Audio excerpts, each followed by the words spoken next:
Hey SEOs and content marketers, say goodbye to crazy spreadsheet mashups and experience unprecedented connectivity between your SEO planning and reporting data. Introducing Audience Key, technology for keyword mapping, content brief automation, and rank tracking that form an SEO strategy system providing unparalleled feedback loops between planning, reporting, and optimization activities. Put your time and energy into strategy, not data upkeep. Visit audiencekey.com and apply for a free trial today.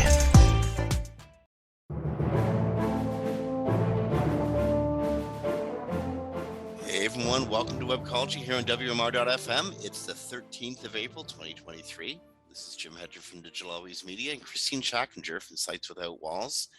It's been a busy week in the search world, which is weird because it's also been a kind of slower week in the search world, and in the whole world in general.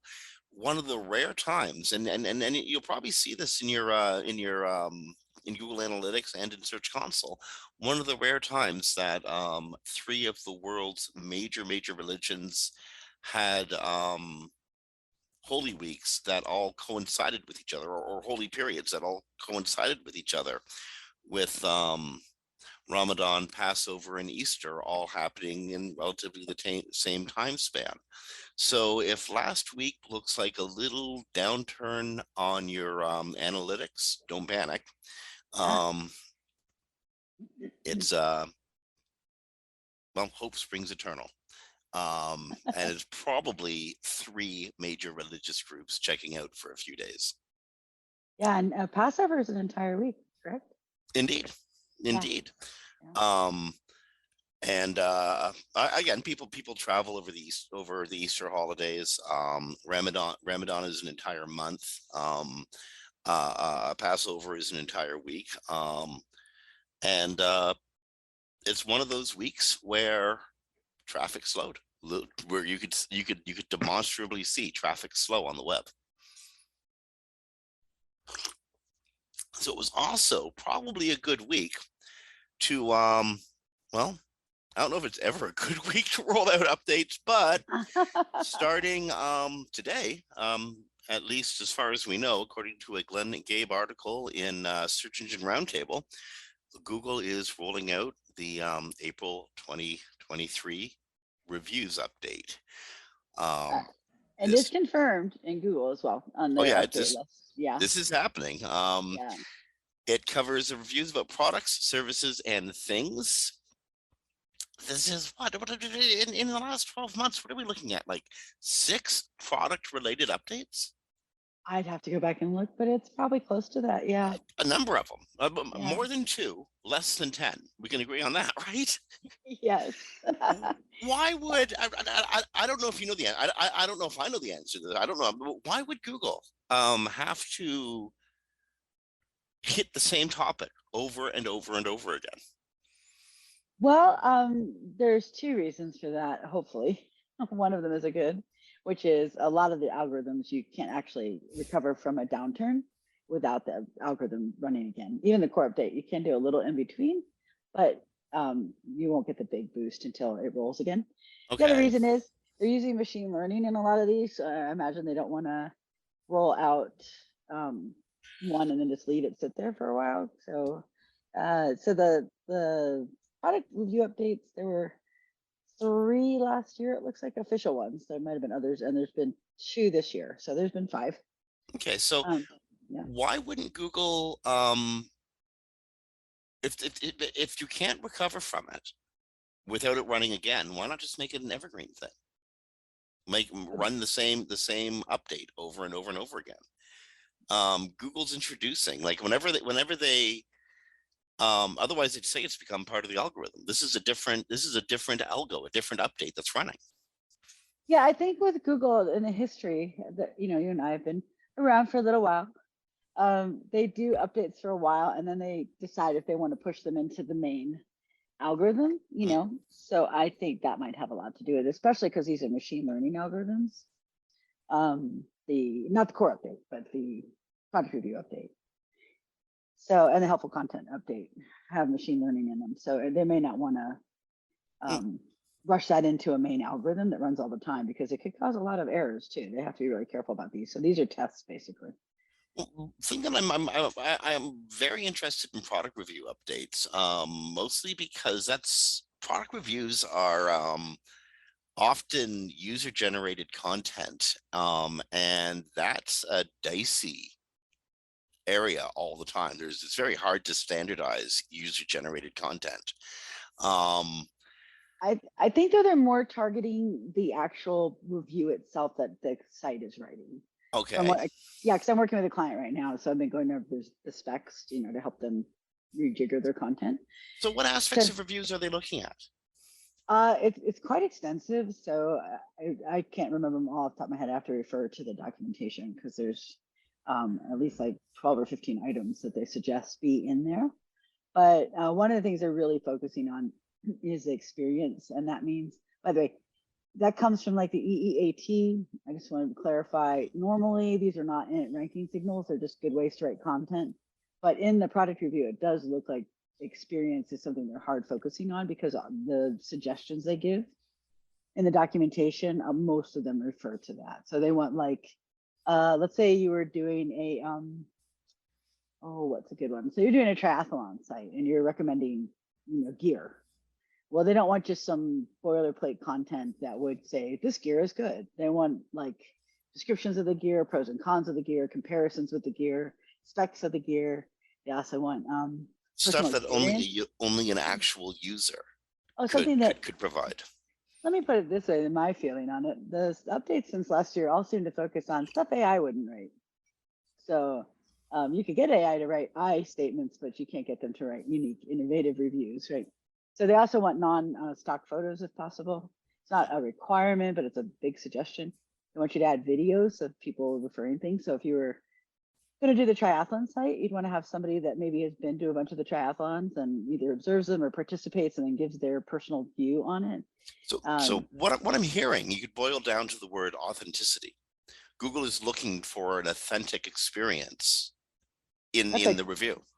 That's a great way to put it. And yesterday I heard on if anyone knows Adam, is it Adam? Wait, ruins everything. Is it Adam?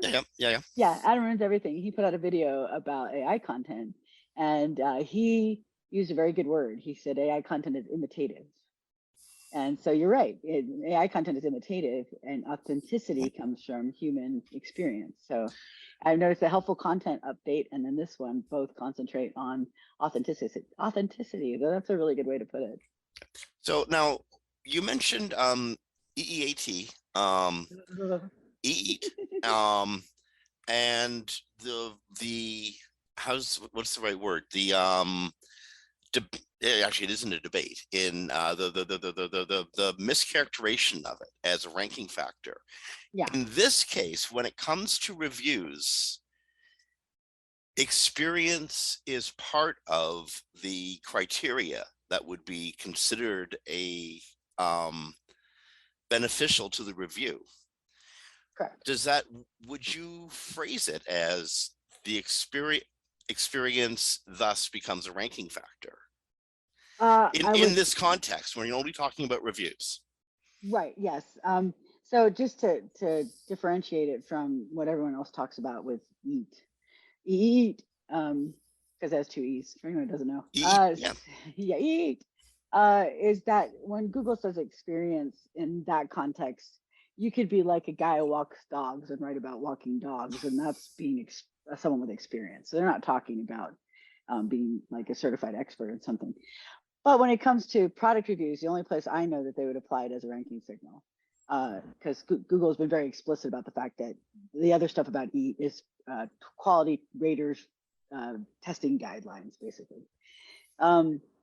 That in this case, yes, because they do say in the documentation to use I statements to have someone write from a personal point of view about their experience with whatever they're selling. So if it's going to be the triathlon, you want make sure somebody's used the equipment, or if they haven't used it, they have another reason that they're talking about it that adds that personal human experience to the engagement with that product.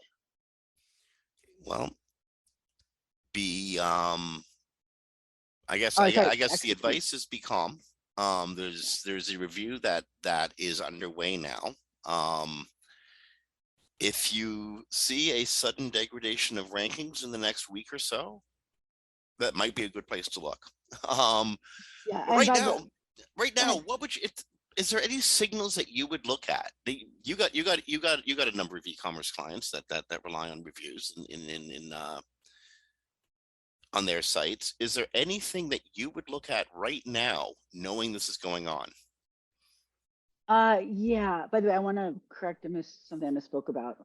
It is experience expertise. Hmm. So I was talking about expertise as well. So I just want to clarify, it wasn't just experience. Um, yeah, so the site I'm working on right now, it got hit hard. If you get hit by a product review update, chances are it's not a minor hit. You're going to get hit 70, 80, 90%. So you're looking for that kind of decline. If you see a 10 or 20% decline, you might have something else to look at. But so the things I've noticed is a lot of people get hit by these are affiliate sites. And Google doesn't have any problem with affiliates, but a lot of affiliate sites put all their affiliate stuff right in front of the user because they want to make money, right? But Google doesn't want you to do that. Google wants you to offer something useful to people that participate in their or engage in their website. People forget Google search results isn't their product. Their product is what they deliver from those search results. So if you're an affiliate site and you've got all your affiliate links at the top, and then you've got a bunch of affiliate comparisons and affiliate this, and then you got some content, that's not useful for users from Google's point of view. So the ones I have seen get hit by this, and that's not everybody gets hit by this. Other sites, big sites, get hit by this, but the ones I've seen, a lot of it's affiliate stuff. So I'd make sure your good content is forefront, above the fold, that you're talking, you're writing the original content. Don't use AI, unless it's just a guideline. You're going to rewrite it, and make sure you have that personal experience in there. And if you can get non-stock photos, get non-stock photos, because they've been hammering on that for about a year. Well, and again, you want a lot of reviews from as many actual product users as possible. So make it easy for people. Yeah, and this is different. This is the writing review stuff that I'm talking about. So yes, on the other side of what Jim's talking about, you definitely want to make sure that if people are reviewing your products, that it's original, it's actual people who bought the product, and they're not stuffing your reviews. On this side, I'm talking about the site is writing about the product, not users. Okay, this one is fun. John Mueller, I mean, I love when John Mueller has to come out and say the obvious and then try to make it look like he's not, well, how to say it? John Mueller is very sensitive to it, and it is wonderfully sensitive to people's feelings. He's actually pretty extraordinary that way because he gets hit with the dumbest questions. It does. Okay, so this should be, I'm honest to goodness, this is number 2 on our story list, and this one should be straight out of the common sense pile. But, and it has to be said in public, so we're going to say it. And John, you owe us drinks for helping you out on this one. Just because the site is good now doesn't mean it's not going to degrade in search quality later. And there's 100 reasons why that could happen. The site could be neglected. It could be passing what becomes discredited information. There's a whole bunch of reasons why you could decline in search quality. Heck, its competitors could just get better. True. Oh, sorry, Kristine. No, go ahead. Well, what I'm saying is you can't rest on your laurels. You've got to constantly be updating your website, working on your website, adding to it, creating new content, making it interesting and making it helpful. Or, your competition will be doing that for your shared audience. Very true. And by the way, I just want to throw in here right now, because I forgot to at the beginning, my voice is very weird today because I have allergies and we have mulberry trees blooming everywhere in Las Vegas right now.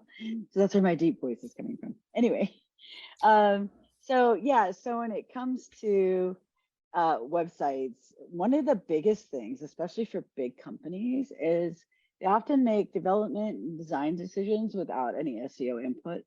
So there may be 100 ways a developer or a UIX person can create a page or program a page, and there's 2 ways Google accepts that page. So I always tell sites that they should really have, if you're a big company, at least 2 audits a year, and external audits, not internal, because internal people won't notice their mistakes. It's not their fault. It's just they're too close to the product. And then if you're a smaller company, maybe once a year. By the way, if you're a small business, you can write that off on your taxes as well. But the reason being is there's a lot of cruft that builds up, especially with technical issues that impede index crawling and indexing or parsing pages, because a developer maybe puts up a JavaScript-based page, doesn't realize Google can't read it. I can tell with my crawling tools, but they can't tell by looking at it because the browser looks fine. I had a developer where the entire blog was blank, and they had no idea because it looked fine to them. But with my crawling tools, I could see that the pages were blank and Google couldn't read them. So you definitely want to make sure that you just get those audits. And by the way, when you're using a tool that monitors your site and they give you like audit reports, that's not an audit. That's just helping you make sure that there's not like major issues like your links are broken or you're 404ing pages. A real audit goes through like your entire site and finds out everywhere you could be having issues against the best practices put out by Google. So you just want to do that to check yourself, to like future proof yourself against algorithm updates. I can't tell you how many businesses, because I do a lot of site recovery.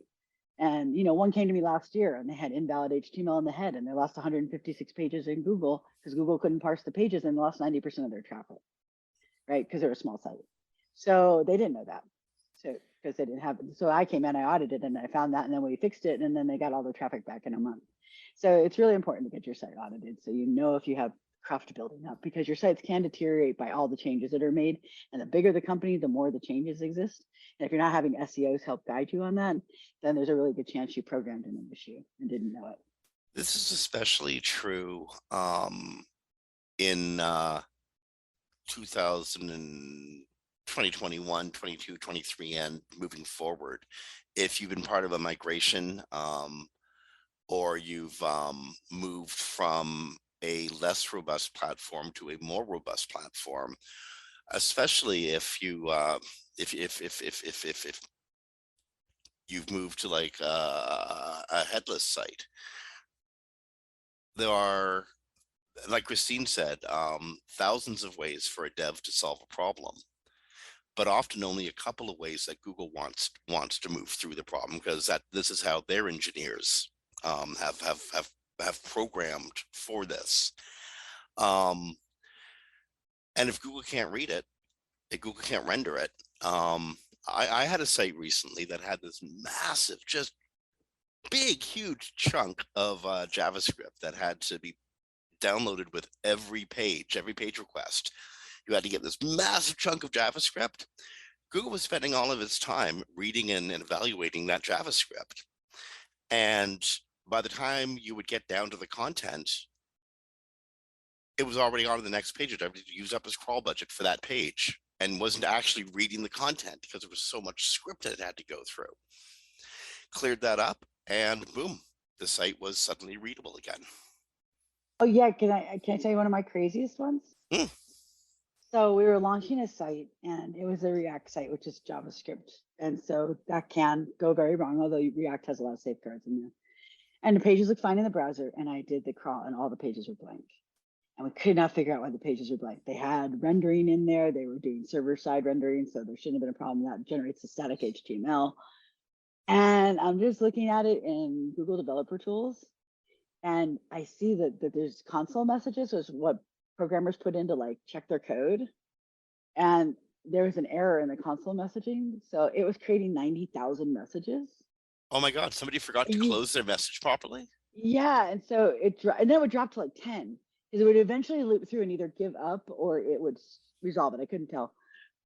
But so when we fixed the message, the error message, console message, then it was fine. What is happening, it was taking so long to load the page because of the messages, and it kept looping that the bot just gave up. It's just like, oh, I'm not gonna bother with this page, it's too crazy. So so that's like kind of the things I mean. Like the dev didn't do anything necessarily wrong. I mean, yeah, the message having an error, but they also didn't know it was looping 90,000 times. So those are the kind of things that on a real audit that people can discover, like you did, that people can discover that tools like SEMrush or Ahrefs or all those, which are great tools. Don't get me wrong, I'm not dissing the tools at all, but they can't tell you stuff like that. So you really need an eyes-on auditor who does auditing so they can really look at your site. Now, The way I explained this to the client, and the way I got them to understand it was as a resource issue. Sure. It's not that Google doesn't care about your content. Actually, Google cares a great deal about your content. That's Google's bread and butter. But it costs a lot of money to get to that content, and that money can be expressed in units of electricity, we'll say. When Google has power requirements, it doesn't call the energy company to get a new line into its data farm. It calls the energy company to see if they have a decommissioned dam they don't need anymore. Pretty much. I'm serious. Oh, yeah. They did this in Bend, Oregon. They actually Yeah. built a data center in Bend, Oregon, because the power company, Oregon's power company, was selling a dam on the Columbia River.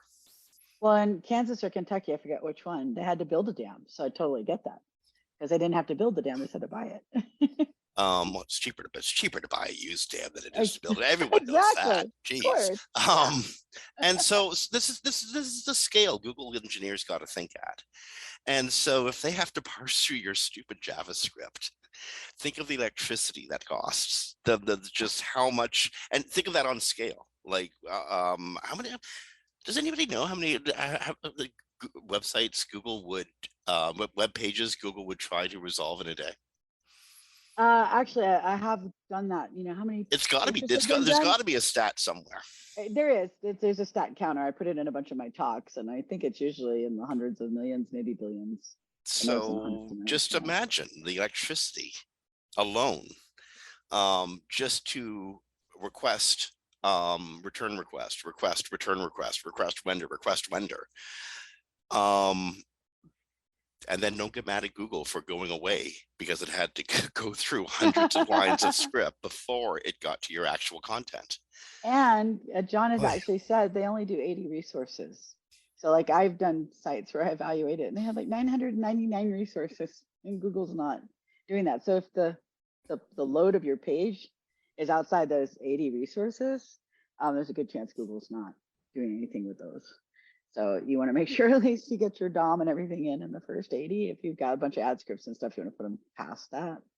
But yeah, you're definitely right. You're 100%. You want to make sure that you don't put a heavy load. And I really think, it's just my personal opinion, that part of the core of Vitals movement was to standardize metrics for page speed, was to help get the load down. Because the core updates originally, before they had CWVs, page speed was always a big part of those for any client I had. And I think they wanted to get the amount of money they spend just down. And the easiest way to do that is to get websites to lower, as you were just saying, their resources and their speed and their time to first byte and all those things they measure inside the Core Web Vitals and outside the Core Web Vitals to make the pages faster, because that just helps them a lot, because they do trillions of pages a year. Well, that was one reason. The other one was, remember, Google engineers plan 5 or 6 years ahead, right? Yeah. They plan for the web they expect to be, and part of that is the devices and tools they expect us to be using. For the longest time, our tool sets have shrunk and shrunk and shrunk and shrunk, to now my cell phone is incredibly powerful, and my desktop computer is slightly larger than a small pizza box. I remember desktop computers used to be herkin big, massive suckers. This one is tiny. I mean, seriously, it's 9 inches by 9 inches, if even. It's tiny.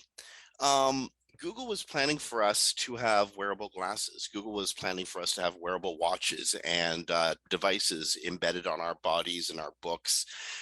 Probably where computing is going to be a few years from now, with AI added to everything.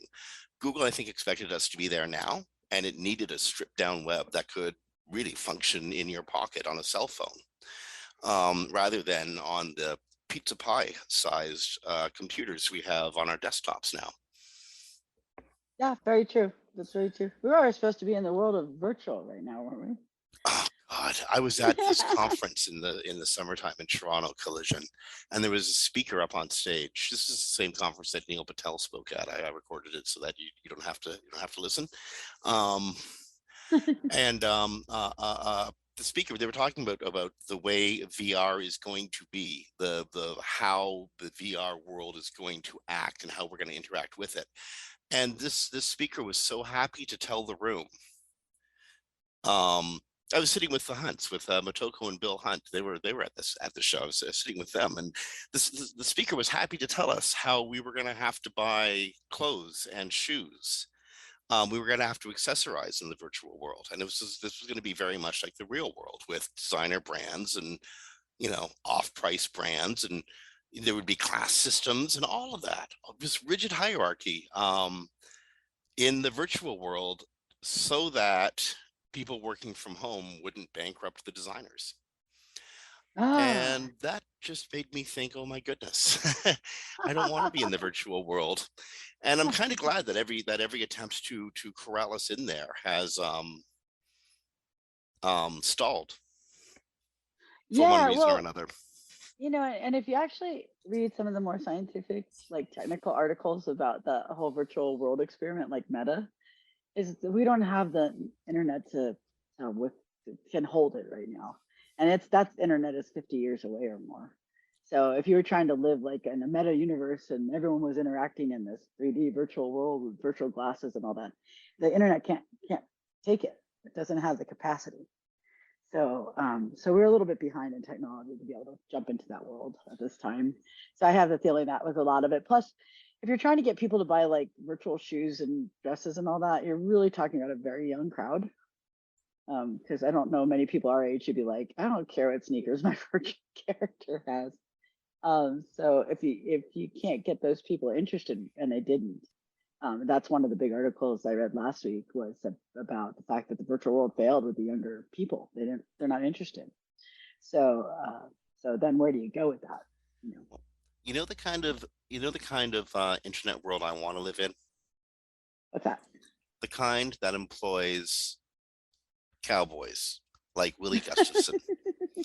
Now, you might know who Willie Gustafson is when I mention his name, but you know who he is if you've been around the internet long enough. You've heard him yodel Yahoo. He was the guy who made up the Yahoo yodel.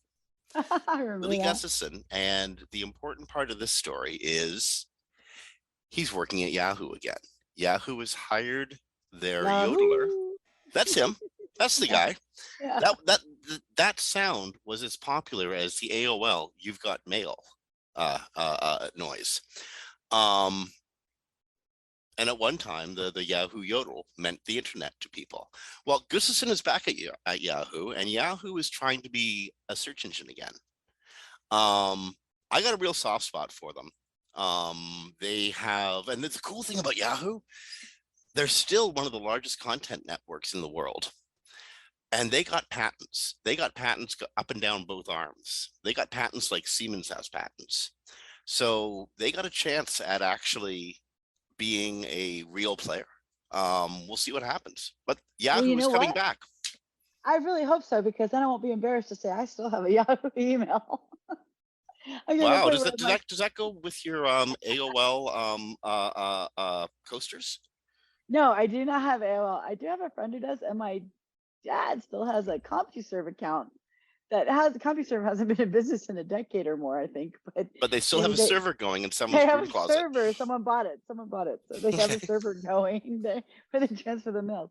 But yeah, I still have a Yahoo email because I personally, actually, I don't like Gmail. Always Yahoo email has always fulfilled my needs, and since I've used it since before there was a 2 in front of the century, I never wanted to migrate all that over, so I just have left it. So if they can make it cool again, I'd be really happy. So when I give my Yahoo name, it's not like I'm giving AOL as an email address. Well, I just think this is an important thing to note. We've the Webcology has had a soft spot for Yahoo forever. I believe that I used to own shares in Yahoo, in fact, and that was what gave me the soft spot for them originally. But I all is forgiven, and I really want them to succeed now. I do, and actually, I won't say names because we don't know if people are public about working there, but we do know really good people in the SEO industry Yep. that are at that company now. So I actually have a lot of faith that if Yahoo decides to put the money and resources in that direction, that they could pull it off. So I think there's reasons to be hopeful, and then I can say Yahoo with pride. and not Yahoo. It's not AOL. Over in the Twitterverse, things got a little bit, well, it's hard to say things got a little bit weirder this week because, I mean, what's weirder than weird, right? But things got screwy this week. Okay, so I think it started with Elon and friends deciding to use a white towel or sheet or something to cover the W in their sign on their building, so it stopped reading Twitter and read well, titter. Which actually is a word. So I think he's trying to be like, not safe for work, but titter is actually like, it was an older word where people are talking. So Okay, really the Lutz he thinks it is. clearly that's what he meant. Yeah. Okay, so the blanket didn't work, so they had to use white paint. So they actually painted over the W on their sign just to make it complete and finished. But he didn't stop there. He last week he took the blue bird and replaced it with the Dogecoin Shibitsu dog. And this week he went as far as and I'm not sure how this works exactly, but Twitter doesn't actually exist anymore. It's now been Twitter Incorporated has now been merged with Company X. I don't know a lot about Company X, but apparently he owns Company X, and Twitter is now part of it. But it's weirder than that. So, by the way, I don't understand corporate structures when they get this complicated, so I can't talk intelligently about why all this is. But basically, he merged Twitter into X, and then those into X Holdings One, with X Holdings Corp, with Twitter Inc. and X Corp. He likes X, by the way. There's a thing with him. So Twitter doesn't exist as a Delaware company. It's part of X Corp, but then X Corp doesn't really exist either. And they fall under a Nevada jurisdiction instead of Delaware's. So basically, it seems like it might be a SPAC, SPAC, special political action. I think that's what that means. I have to actually look it up and be sure. So anyways, it's very weird. It could be because he has lots of issues with legal right now. So like when he put up that Doge, I can never say that dog's breed. Shibinutsu. Yeah. He's already in trouble with the Department of Justice over racketeering. Oh, sure. For artificially inflating Dogecoin. But that's Elon Musk, not Twitter Incorporated. Well, yeah. Twitter Incorporated is in trouble with the state of Germany to the tune of $300 billion because there are over 6,000 complaints about neo-Nazi imagery or phrasing that haven't been cleaned up by Twitter, which is in direct violation of German law. Germany has warned Twitter about this many, many times until it just stopped warning them and dropped the largest fine in history. Have they dropped the fine, or is it in process? I believe that they have dropped the fine. Oh, they have fine. Okay. Now, Twitter's never paying them. It's not going to happen. That amount of money isn't. I mean, the amount of money does exist, but it's not going to transfer from Elon's pockets to the German Treasury. That's just not going to happen. What will happen is Twitter Incorporated will stop operating as it did.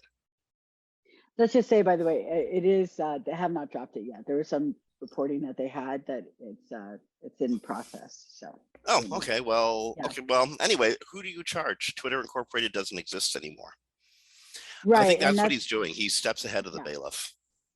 Depends. I mean, Germans are pretty good about their legal maneuvers too. So.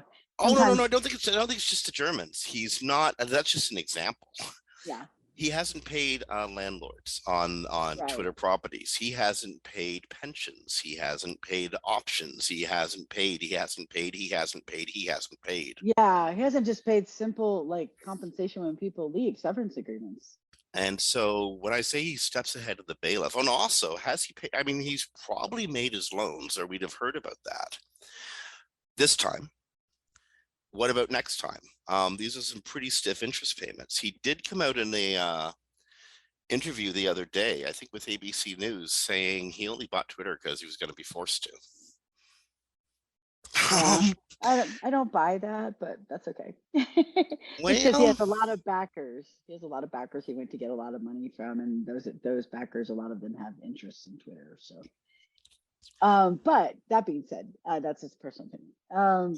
But he's trying to run a company without any people to run it, and then he's selling off portions. And the reason he put the paint on the Twitter sign was because he wasn't allowed to remove it. So he was actually trying to remove Twitter from the building that Twitter's still in.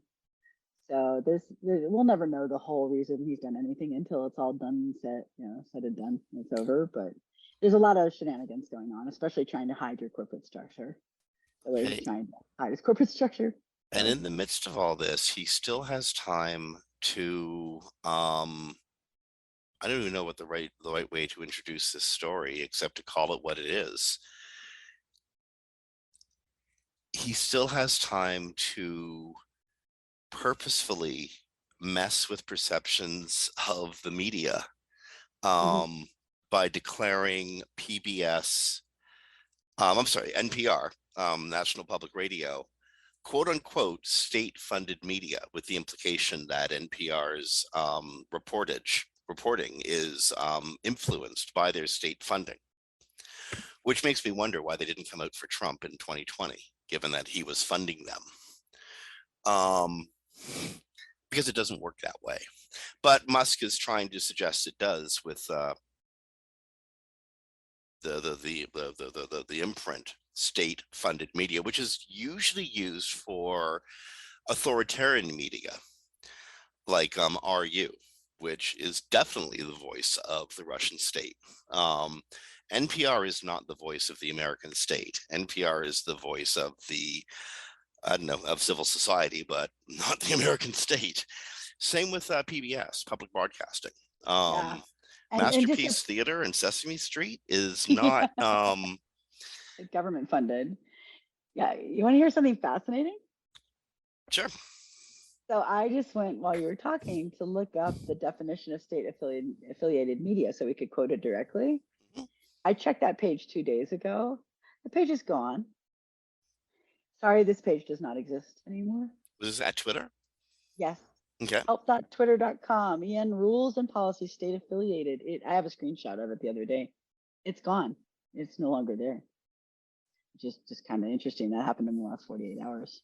Well, it's offensive that that I just find it really offensive that people mess with how to say this. I don't even know how to phrase it. People are messing with civil society by trying to mess with the media. A well-informed electorate makes good decisions. A poorly informed electorate makes bad decisions. Democracy relies on a well-informed electorate, and messing with their perception of the media is going out of your way to keep them poorly informed. I find it disgusting. No, I agree. And let's just talk real quickly about the funding for NPR and PBS. There's a lot of misinformation out there right now. NPR, the main organization, receives 1% of its funding in grants that it applies for and competes for. So it's not getting money straight from the federal government. It's like, here you go. And state affiliated media meant that you have no editorial control, that the government decides what you report, which is 100% not true on NPR. And then there's 5% of the local NPR stations, monies come from the government. And the reason is because I don't remember exactly when, it was about a decade ago, I think, where the people came hardcore after NPR to get them defunded. And they had a lot of federal money at that time because they got a lot of grants and, public monies because they served the public good by reporting pretty neutrally on most things. So they decided to get rid of their federal funding so they weren't subject to the possibility of going out of business overnight because someone pulled up funding at the Congress level of Congress. So they don't have federal money. They get that 1% grant. So people are like, take away their funding. Well, if you take away their 1%, it would kind of suck for them, but I'm sure they're going to figure out how to cover 1% of their funding. So if they're not federally funded by any means, they get grants that they compete for. And that's it. And it's 1% of their monies. So, and by the way, I just want to say I did a Wayback Machine check on that page, and it was there yesterday. Yeah. Yeah. Well, NPR and PBS will not be found on Twitter anymore because both corporations have decided to leave Twitter. Hopefully, I don't know.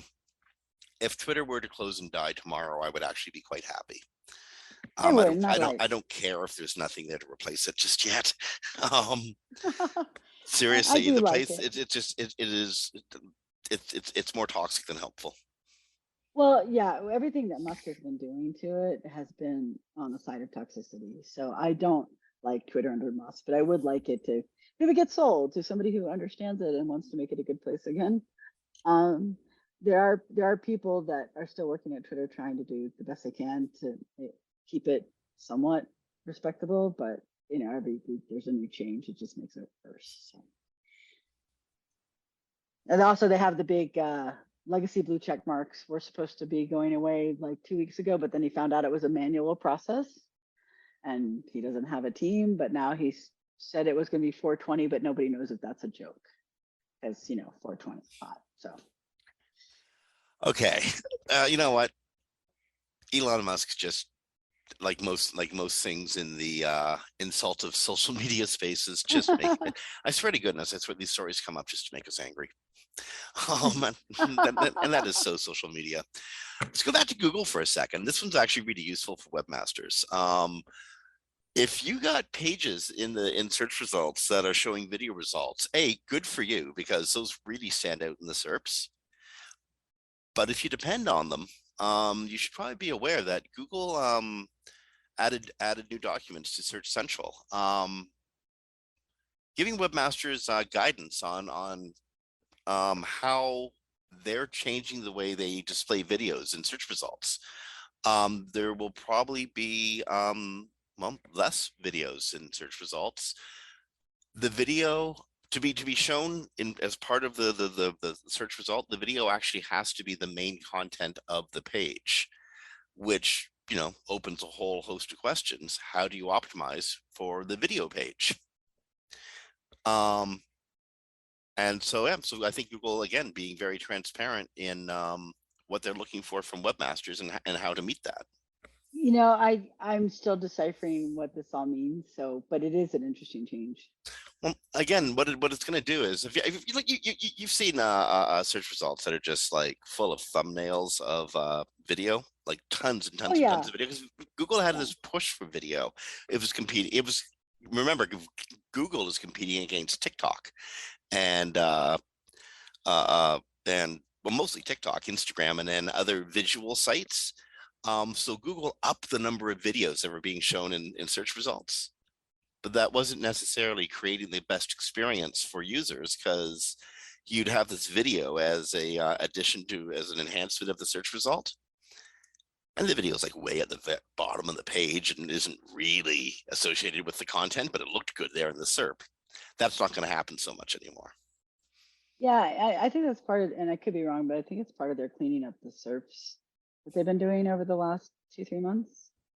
So, because they put so many features and things in there, I think their ads were getting lost. Maybe that's really the reason they do things, right? On page changes, but it is a much cleaner SERPs the last couple of months, so that might be part of that whole process. So over at developers.google.com, there's a video SEO best practices page. Google's asking that publishers go take a look at it and I guess just reacquaint themselves with that document.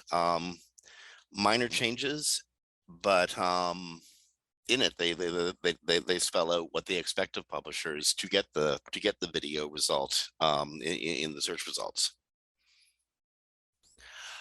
A weird experiment is going to be played out in Smallville, of all places. That's what they're calling it, right? That's what they're calling it. Well, it's not very big. Hey, you know, it fits in the size of a pizza box anyway.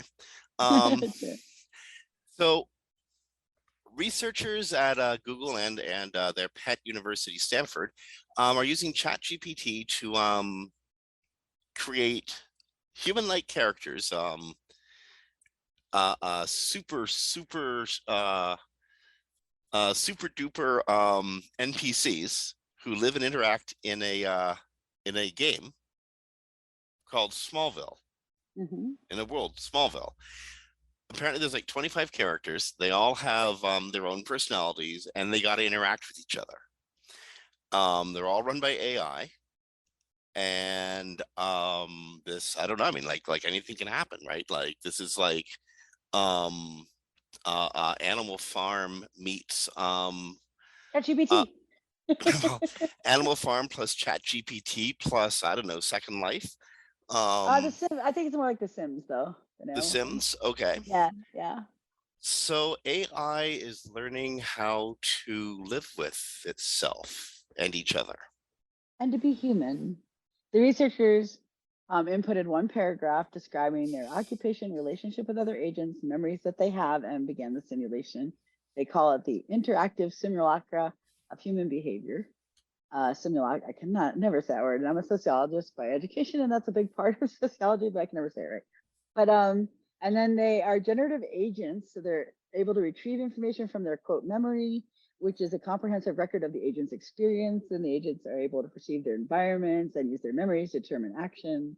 It sounds like teaching AI to be human beings and interact with human beings. That's what it sounds like to me. Wow. If only there was like, some theory about reality being simulation that we could liken this to and get all freaked out by. Yeah, pretty much, right? Pretty much. So that's happening. At the same time, Amazon has there's a new player in the large language model space. It's Amazon has entered the race with Amazon Bedrock, a generative AI powered app that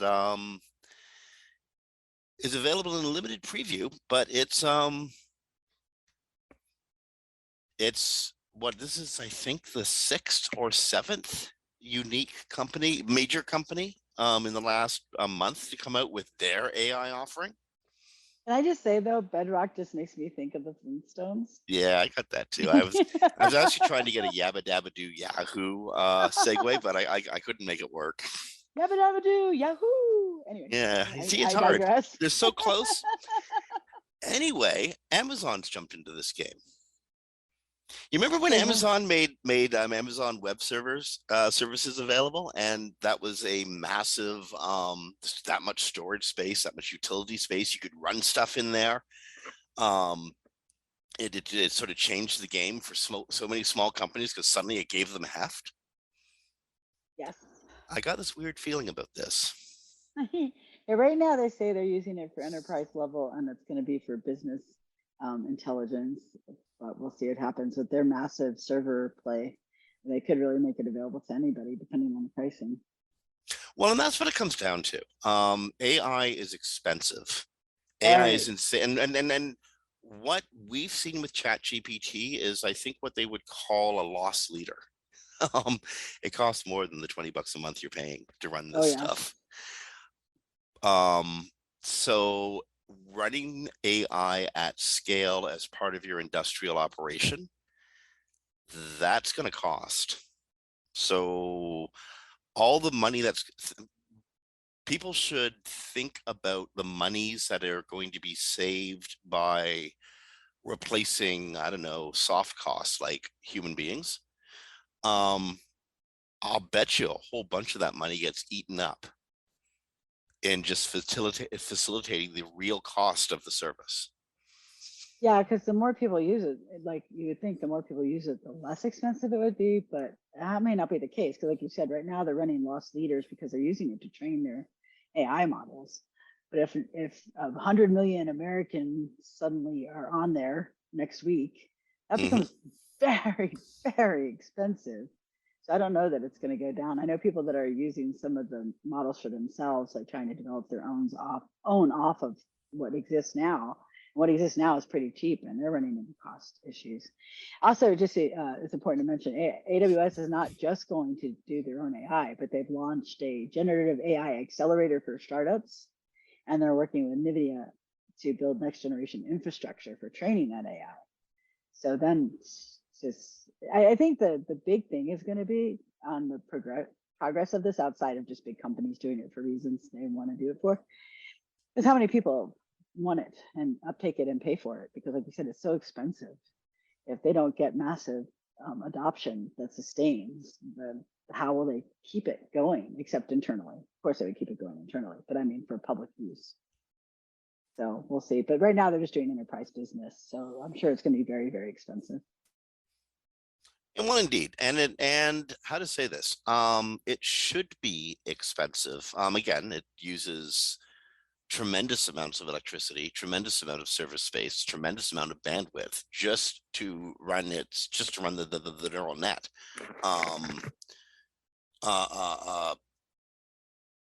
And it is a carbon issue. We need to put that out there. Yeah. This is as fascinating as the crypto world was, still is, I guess, in many ways for some people. The scariest impact of crypto for me wasn't the potential destabilization of sovereign banks. The real fear was the amount of power necessary to run a crypto mine. Oh my gosh! It like the amount of carbon put into the atmosphere to earn a bit of green. It was just kind of terrifying. It was, because I actually did a breakdown of that one time on, and I cannot remember exactly what it was, but it was like to make one Bitcoin was something like a house could run for 40 days. I mean, it was like insane. It might not have been exactly that, but it was close to that. It was like, because they did a breakdown like on comparative to housing cost, and it was in Europe. But they're like, yeah, we could run a house for 40 days to make this very small number of Bitcoin. So, and this is even more resource intensive than that. So the big thing that we'll foresee the future of it is, how is it adopted? Will it just be an enterprise level tool, or will it be something everyone pays for? And if everyone doesn't pay for it, who's going to keep supporting it? So you ever after okay, this is change of subject. Jumping, I couldn't find a segue for this one either, but we're pushing time. I know, but we're pushing time here. This is another John Mueller story.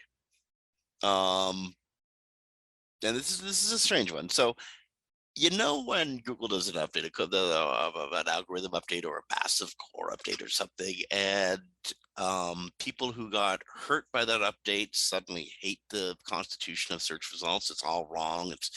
It was always better when I was a kid, that sort of stuff. Yeah. So I guess John Mueller was asked his feelings on the most recent, the March 2023 core update. And someone asked him, like, do you think it screwed up search? Do you think it screwed up Google results? And again, John is an extraordinary diplomat. I don't know many people who could keep it together in the face of leading or difficult questions. So John's response, and this is actually, I think, really telling about Google.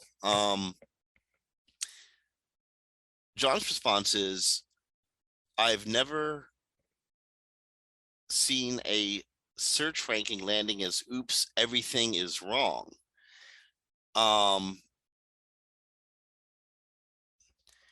There's always room for improvements, but Google's teams don't see themselves as messing up search results.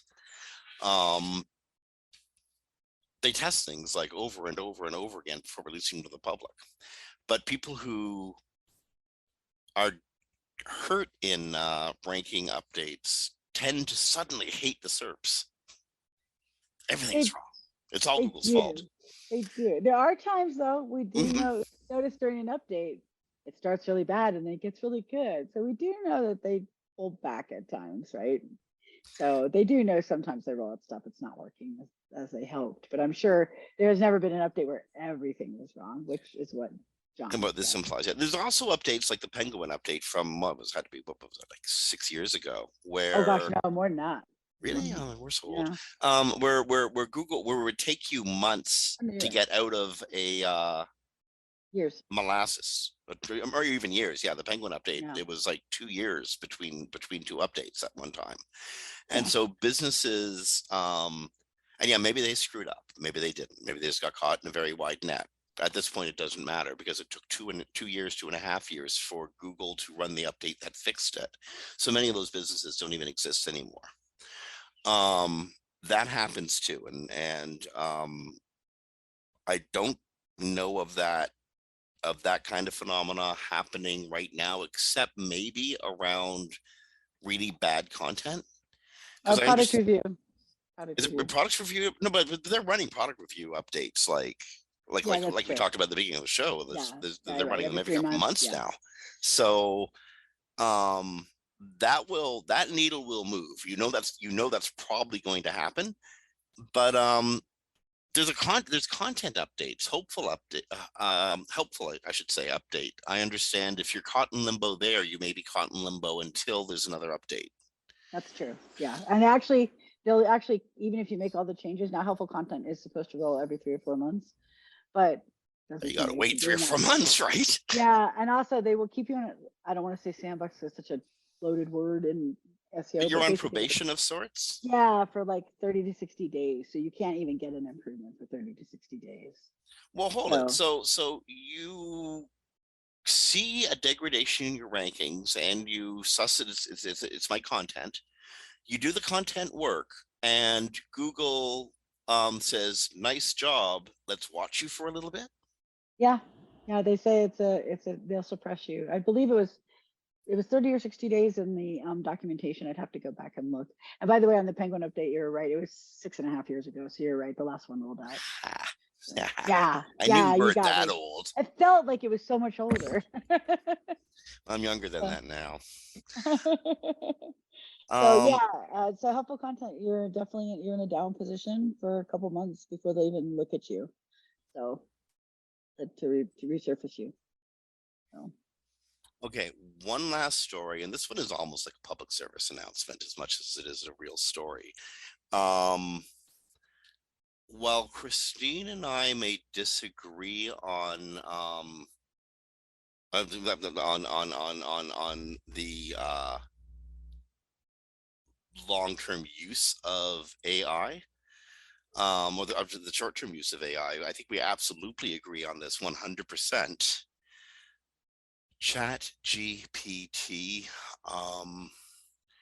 don't ask it for its opinion on medical advice for your pets. Yeah. Oh, Probably that not really. a good idea. Yeah, Not yet. Maybe a few years from now, but not today. it's something I see the whole community, like just the world in general, but also I see a community having a hard time wrapping their heads around that it's not a search engine. So and that's why I don't like that thing. And Google used it as, are using it as like a gimmick in search, because it makes people think it's a search engine and it's just generative text. So it's like, I think the next word in this sentence should be yes, and the next word should be use cannabis, and for your dog, which I don't know if it's okay for dogs, but for cats it's not. It's deadly for cats. You can use CBD, but you can't use cannabis.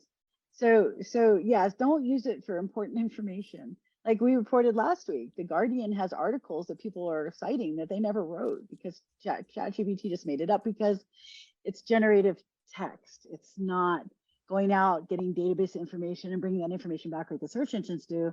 It's going, I trained on 1 trillion documents, and the next likely word in this sentence will be this, and then the next sentence most likely would be that, and I'm going to string it all together. And I was trained to sound human and confident, so you'll believe me because I was trained as a chat bot, right? So that people would believe what I say and they would interact with me as a human.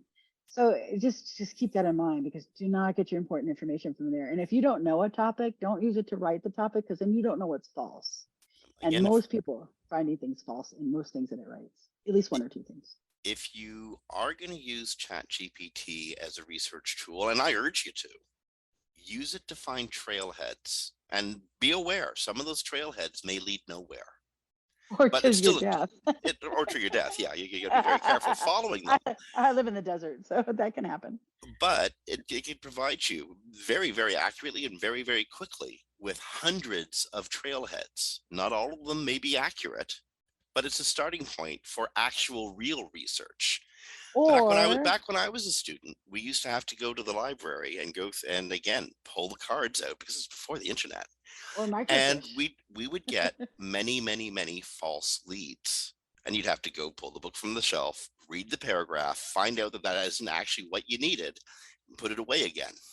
ChatGPT has brought us back to that world, except it's eliminated the hours and hours and hours you needed to get all those leads in the first place. But as one of our former presidents used to say, trust but verify. Oh, indeed, absolutely. Yeah. Take those leads and research the hell out of them, but do your research. Don't have ChatGPT do the secondary research, because that'll get you in trouble. Yeah, it's because it's not research. One thing you can really do well on is you can take things and assemble like a bunch of research articles, and you can have it summarize those, and it will do good as an assistive device. It's just not a research tool unless you're using, like Jim said, as a breadcrumb lead, and you're going to go check out all those things to see if they even exist, because the poor Guardian is like, we can't give you that article because we never wrote it. You know what Miranda Miller's doing? What's that? She writes a lot of fiction as well as writing the marketing and the nonfiction copy she writes. Very cool. She uses ChatGPT to outline characters. She gives a couple of traits, and ChatGPT will pull out dozens of other traits that might go with this kind of person. Well, that's great. That's really interesting. Yeah. And it can do, because it's trained on trillions of pieces of literature. So it could pull back the most likely, character. But I hate saying pull back. It's not pulling back. It's generating text based on its training. Indeed. And so it is really useful for things like that. Yeah. But again, that's fiction. It's known to be fiction. It's 100% known to be not true. Or things where it doesn't matter. Like if you were sending in a job application, I'm terrible at cover letters, and they don't ask for them very often, but sometimes they do.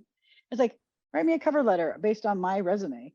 It's good at that because it can actually, it's just looking at your one piece of information. Although I'm going to say straight up, edit that cover letter yourself. Oh, edit it, because if it comes on my desk, I'm going to run it through. Yes, that's the thing, right? You have to do that with the expectation that could happen in anything you do, but just make sure you know that if you write with it, edit it. If you're gonna use it for quote research, then make sure you verify everything. Yep. And if you are going to write with it, be aware that the people who are reading your writing will check. Yes. 100% from now on.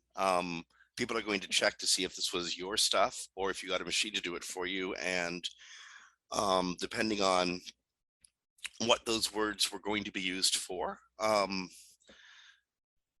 currently judgment will be harsh. I don't know how things will be 5 years from now, but today I'm 90% sure that judgment will be harsh if you try to fob off a machine's writing as your own. Okay, on that, we've gone full clock. Yay! So on behalf of Kristine Schachinger from Sites Without Walls, this is Jim Hedger from Digital Always Media. You've been listening to Webcology on WMR.FM on the 13th of April, 2023. Be good, be nice, be kind to each other, make good pages, rank well, and be well. We'll talk to you next week. Bye, everybody.